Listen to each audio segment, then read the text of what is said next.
Now, right? College classes started yesterday, so Pretty amazing. yeah, just trying to do it all. You got a good cheerleader, coach, cheerleader. I don't want to see him in the outfit, but he's pretty good. Well, I'm not pretty, but I'm real good.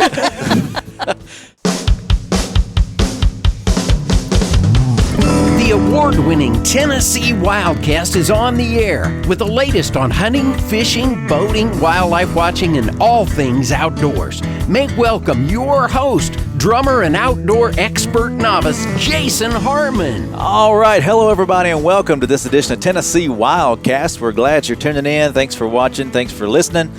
We've got a great show for you today. We are once again at the Crossville Shooting Sports Park in Crossville, Tennessee. And with me today are some special guests. They'll be coming on in just a minute. But right now, I've got Mr. Matt McLerran and Miss Mimi Barnes with me, and glad to have them both. Good to be here. It's been a fun shoot here. We've got a few shows under our belt. No pun intended. Yeah, there you go. No pun intended. Exactly. But we are excited to be here at the park and see all the improvements and the additions and the construction going on here. And it's a great place to be. And Matt's going to tell us what all you can get involved in here. Oh gosh, if you're into shooting sports, you need to come out. This project started about 3 years ago with the construction and groundbreaking, and from there till now, it's just amazing. We've got 11,000 square foot building here. We've got a check-in as you come in. You can pay for whatever you want to shoot, and shooting is involved. We got skeet and trap, 5 skeet and trap ranges combo. We've got a 5-stand range right here at the front, so if you can shoot right as you walk up, essentially. We've also got a sporting clays range, which is at the end there, about an 8-station sporting clays range. And then we've also got another sporting clays range that's back in the woods here. You can drive through, walk through, 13-station. And then if you're not into shotgun sports, we do have rifle and pistol. Awesome. And then we're working on about a 20-target walk-through 3D range for archery Very as well. cool. So the next 2 or 3 weeks we'll have that going as well. So Great. lots to do. So if people want to find this place, how do they find it? Well, of course, on social media, everybody wants to know where it's at. Go on Facebook, look up Crossville Shooting Sports Park. They've got all the information, all the hours there, and they'll get you in here. By location-wise, it's right off of I-40, exit 322, which is the Peavine Road exit just outside of Crossville. You'll turn north on Peavine Road. First road on your right is Albert Fry Road. And then just follow that road. It's the first road on your right, essentially, after you get on that road and you're here. So it's not hard to get to from the interstate at all. And it's more than just the shooting sports. If they're interested in renting the facility, they can too. And all that contact information is on Facebook. Exactly. Just give them a call. They should be able to help you out with that as well. Yeah. So a lot of opportunities here, and it's getting better and better every day with the improvements, and it's going to be an awesome place. That's right. It really is. And they have some nationally known shooters that come out to practice, and just seeing all of them is a pleasure in itself. But we have one to join us this afternoon. Yes, we have a special guest, Miss Ella McLerran, and she's going to be joining us along with Commissioner McLerran. So we'll have them on right now. What do you say? That sounds good to me. Thanks for being here, Matt. Thanks, Matt. Appreciate it. So we'll bring these guys on, and it's great to have them with us. Miss Ella is a championship shooter, Olympic shooter, and she's been doing some amazing things, and we want to learn about her today and a little bit about Mr. McLerran, Commissioner McLerran. We'll learn some about him, too. So thank y'all for being here. Yeah, thank Glad you. to be here. Thanks for having us. Yeah, so we're not skipping school today. This is a field trip, right? Yes. But you're familiar with this place. Yes, I am. I've been coming here since it's opened and a little before. So Very nice. you were busting some clays earlier. I Heard some did. shooting. How'd you do? I think a 22. 22. Wasn't really keeping track. So explain that. What's a 22? So a round is 25 targets. You get 2 shots. So it's the collective score of however many you buzzed on your first or second bird. And it's 22 out of 25. Okay, awesome. So how many 25s have you had? Had a couple. Couple. Had a Very couple. nice. I guess to move up as far as you have, and the championship runs you've had to bust quite a few of them. You had to you have to put some work in, yeah. So we know, Commissioner, that you're our commissioner, of course, but why don't you both tell us a little bit about yourself, Yes. little bit. Ella, we'll have you share a little bit about how your dad has influenced you in the shooting sports, and we'll start with you, Commissioner. Well, I came on as a new coach. Didn't know Very little about it. I'd shot a little bit in college, but as a PE class, not as a competitive shooter. So I went to the coach's training class, got certified to be a coach, took Ella and my nephew, Will Dodson, and Stone Lynn, and Eli Rich was our starting team. And then we gathered up a few more along the way, and it's been a pleasure to learn and grow as and to watch them grow and to help them. Who was that training program through?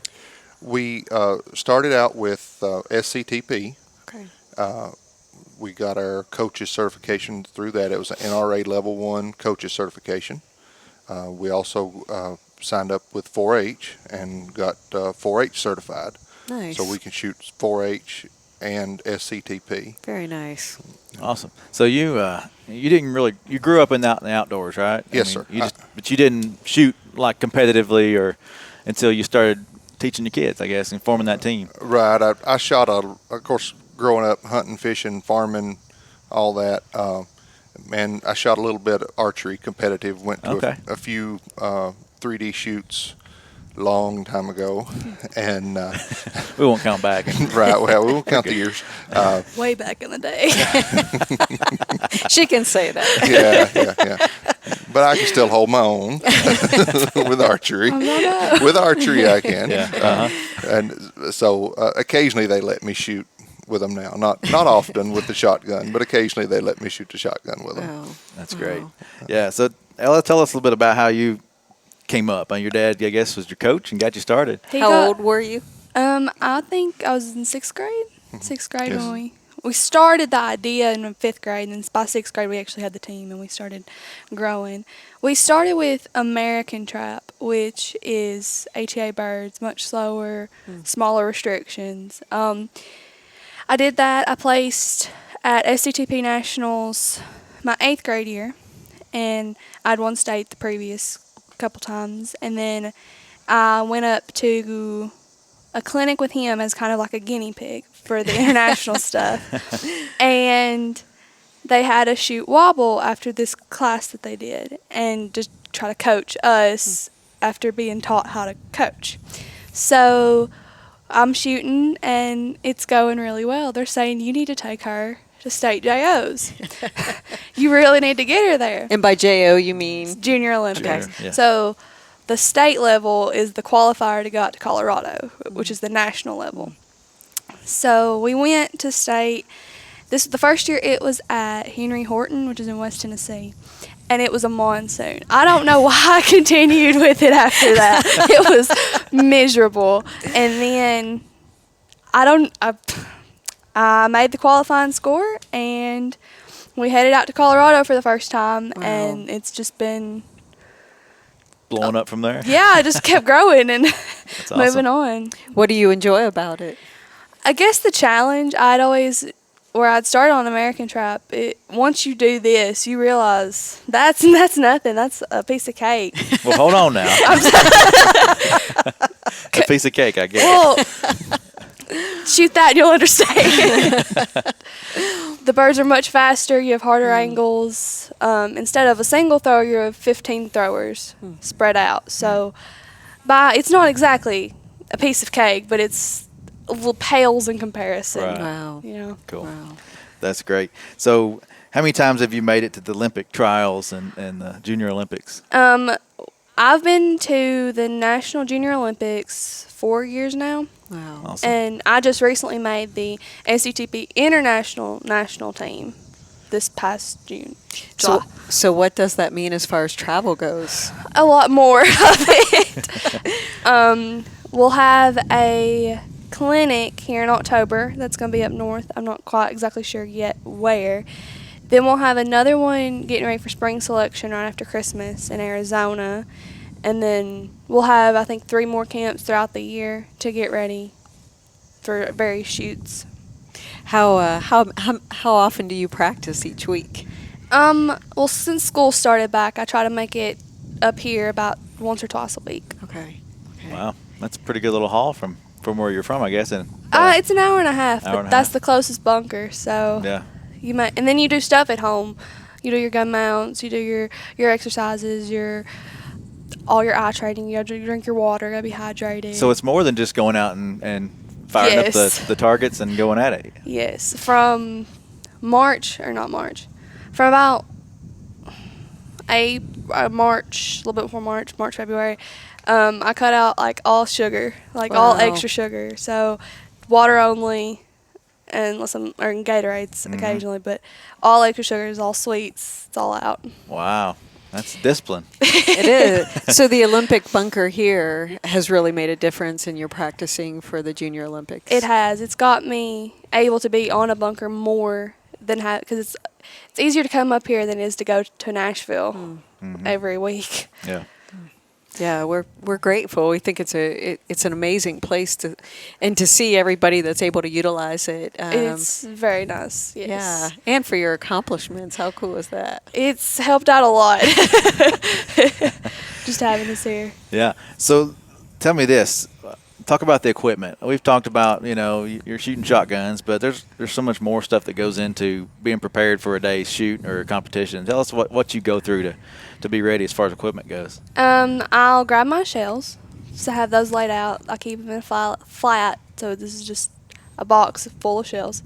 And then I'll have my bag, which has my vest, my ear protection, my eye protection, and that's roughly everything. I mean, you just have all those and just keep them all together, and then you put your gun together and you go. I'm sure some of the glasses and technology and being able to see better and that kind of thing too plays a major part on accuracy and all that. Just having different lenses, it really.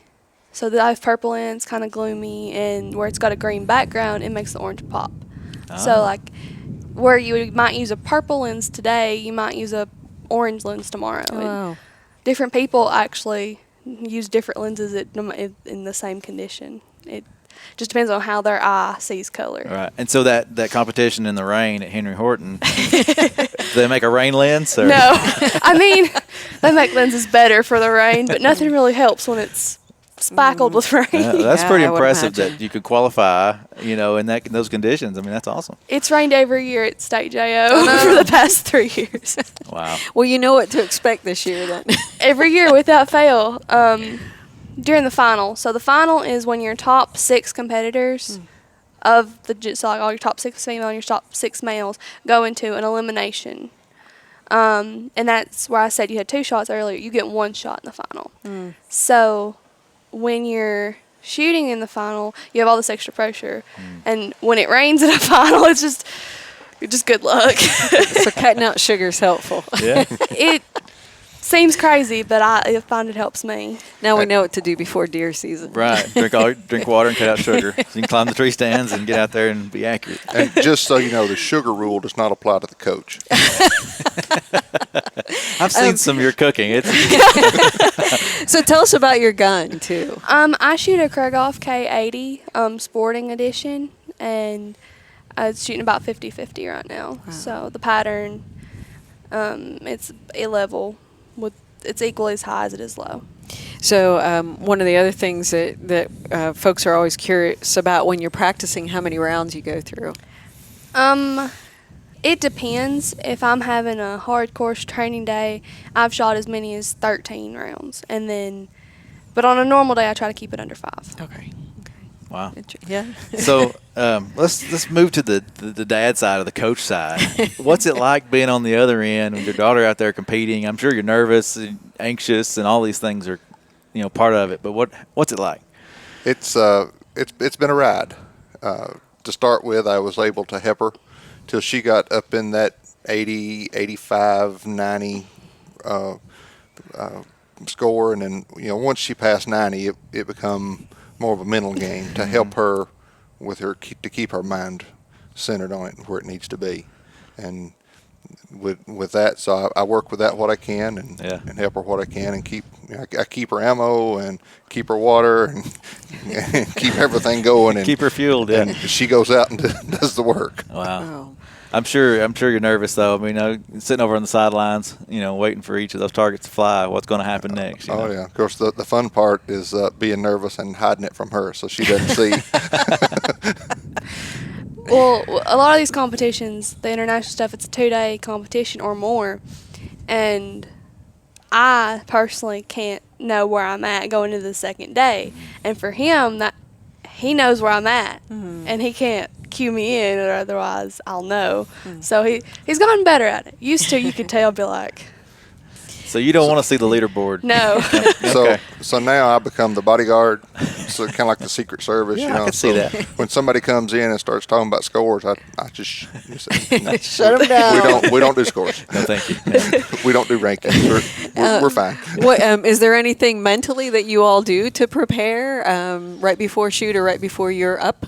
I'll go kind of to the side, away from everybody, and I'll put in some music, like earbuds and music, and just kind of like watch birds, watch how they're flying, and not like learning where they're at, but just kind of like watching and seeing and just trying to focus and get in the groove, you could say. Yeah, yeah. Yeah, I'd say they probably fly a little different depending on the wind and the weather, you know. Humidity plays a big part of Okay. it. Out here, they'll fly flatter and faster, versus in Colorado, Wow.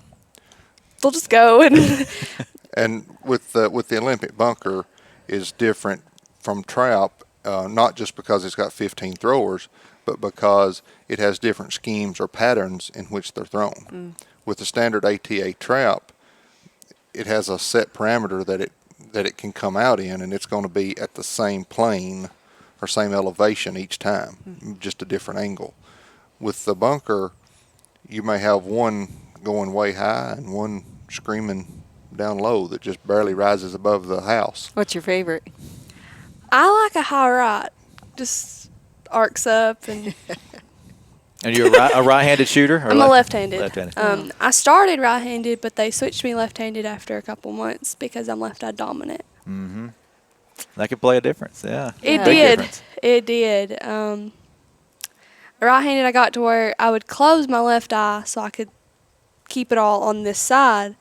And then they said, she's not going to be able to take this all the way if you don't open both eyes.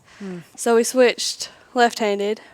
I'm right-handed, but I shoot left-handed, so all that was a big learning curve. That's probably the biggest learning curve I've had to jump over. Wow. Well, I want to learn about Commissioner McLerran. He's been with the commission for quite a while now, I guess, 3 or 4 years maybe, something like that. About 2.5. 2.5, okay. Feels like it's been a long time. Oh, really? No, I mean, you know, it's good to have you. Say He that can do it to you. But anyway, tell us about, you grew up in the outdoors and what you do for a living and how you became a commissioner. Okay, I grew up on a tobacco farm with beef cattle. Went to college in agriculture, ag engineering. Then I've had jobs teaching from welding, industrial maintenance, some of the technology side of things. Cool. So then we ended up coming back home, or close to home, and so we stopped the tobacco back about 1997.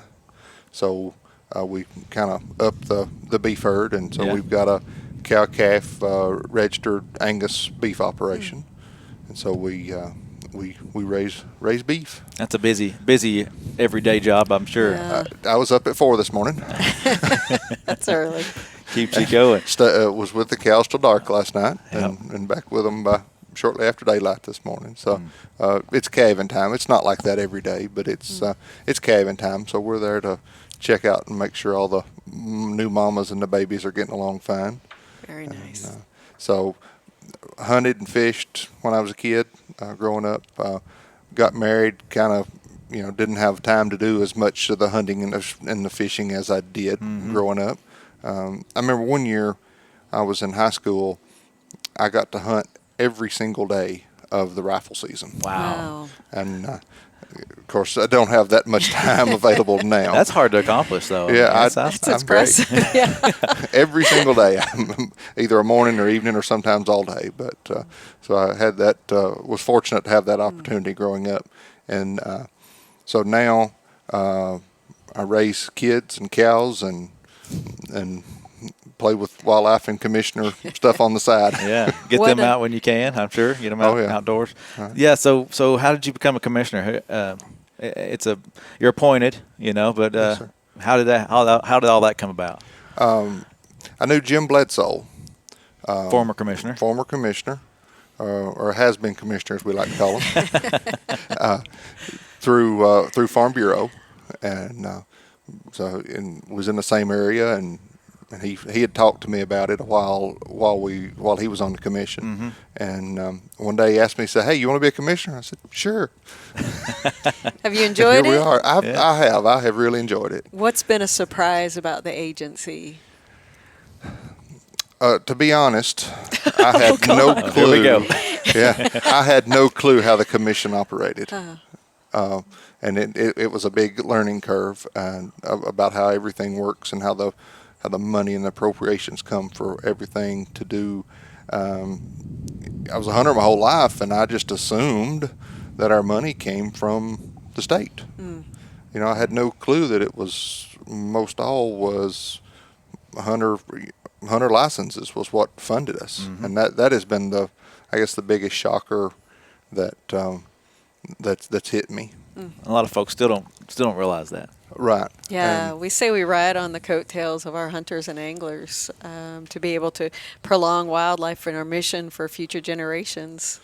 And I don't think folks often realize that. Right. So many people talk about conservation, and they think that some of these other groups are ones that are paying the bill, and really your hunters and fishermen, your license dollars is where that funding is coming from, and that's that's just been a real eye opener to me on that. What's been one of your favorite parts about being a commissioner? You learned a lot of things, maybe, but what's one of the best things you've seen happen, or you're proud of, and since you've been on the commission? Oh my, I've seen a lot of good things. I guess the first thing pops into my mind was the wheelchair access ramp. I think maybe more than one of them at this point now that we've put in, and got to see people with limited mobility get to have access to more of our great outdoors that we have. That's just the first thing that pops in my mind. Places like this. This is the third shooting range that I've been on that the agency has helped come to fruition. And for people to have that opportunity to come out and shoot and get kids excited and interested in the shooting sports, and therefore hopefully into outdoors. And not every kid that comes out here and competes is going to be a hunter or a fisherman, but maybe half of them will. Yeah. And so that's, or maybe they will later in life. Exactly. Yeah, and they're still enjoying the outdoors and that and the sport. Right. And a lot of people think, oh, I don't want to shoot because I don't want to kill things. You don't have to kill things to shoot. It's clay targets. So you're not hurting anything to come to learn to shoot, be it archery, shotguns, rifles, pistols. I coach a pistol team, involved with the archery team, and coach a shotgun team. So we're pretty involved with You're busy. a lot of different things. Yeah, that's great. And let's say this: the commission is a 13-body commission, 13 people on the board, and you work with a lot of great folks. Get to meet a lot of great people from a lot of different backgrounds, and that's what makes a commission work. It's not just one person sitting there making all the rules with their experiences. You've got 13 people there with 13 different backgrounds, with all sorts of different experiences. So when something comes up, we have a lot of different opinions, and sometimes it's heated discussion. Yeah. But at the end of the day, we all shake hands, and everything's, we come to a better outcome because we have so much input. Yeah, I'd rather folks fight over the betterment of wildlife for future generations than be laid back about it. Exactly. Yeah. I mean, and we're all passionate about the wildlife and our resources. Yeah. Yep. Definitely. Well, Ella, I wanted to come back to one thing, and I think we may have already hit it, but if somebody wanted to get started in competitive shooting, how would you encourage someone? What would you tell them to say, hey, you should try this out, or come with me even? One of the biggest things now is such the negative viewpoint on guns in general. And just, I feel like if you get somebody out here with them just to see it and you understand, you see the discipline and the respect that goes into these sports, they'll have a better appreciation for it, and they'll eventually, they might get interested in it, they might not. But they'll be able to see that it's not a violent thing. It's a sport like anything else. People drive hours for basketball games. You can drive hours for this too. It's just a different avenue. If, let's say, you're not the best ball player, I'm not for sure. You'd always see me on a basketball court, but I can do this. You can shoot with the best of them. Right? I mean, I try to hold my own, but I think just that anybody can do it from any background, from any aspect. You may not have ever touched a gun before. You may have shot rifles your whole life or pistols, but anybody can get involved with this. You seem to be following in your father's footsteps as far as your future education plans. Tell us a little bit about that. I think I'm going to do my first year at UT Knoxville and then transfer to Texas A&M with a focus on agribusiness or agri-science. I'm sure he couldn't be more proud. I mean, I hope so. So tell folks, I know you may have said this, but you're a junior now, right? I'm a junior, So yes. a couple more years, or this year next? And This year next, I'm gone. So are you still going to bleed orange, though, if you leave UT and go? Of course. Okay, all right, good. Well, that's it's pretty cool, and I'm sure your dad's proud. It's amazing to hear how well you're doing, and the Olympics. fun. To hear that shooting in the Olympics is really awesome. There's so many levels to this. I'm just hoping to keep working my way up. Do you think you'll still shoot in college? Is that an opportunity? I'm looking at it. Yes. That's one of the big things. Just trying to find out how I would incorporate that with everything else. Yeah, I know it's hard. You got a lot of studies and keeping up with that, as well as shooting. And I had but college. You're doing it now, right? College classes started yesterday, so Pretty amazing. yeah, just trying to do it all. You got a good cheerleader, coach, cheerleader. I don't want to see him in the outfit, but he's pretty good. Well, I'm not pretty, but I'm real good. Oh, I think we have our opener. We so appreciate both of you. Good luck. How Thank fun you. it'll be to hear Thank about you. your endeavors. Thank you. Yes, thank you both. Thank you for being on. Thank you for what you do with the commission. Thank You're you. welcome. And thanks for bringing up kids the right way. This is great. So, all right, we thank y'all for tuning in to Tennessee WildCast. Thank these guys and thank the sports complex here, the shooting park, for having us. And we'll see you next time on Tennessee WildCast. Thanks for tuning in. Stay connected with TWRA by visiting our website at tnwildlife.org and follow us on Facebook, Twitter, and Instagram. Hey, it's all about Tennessee wildlife. It's what we do. Tennessee WildCast will be on the air again next week. We'll see you then.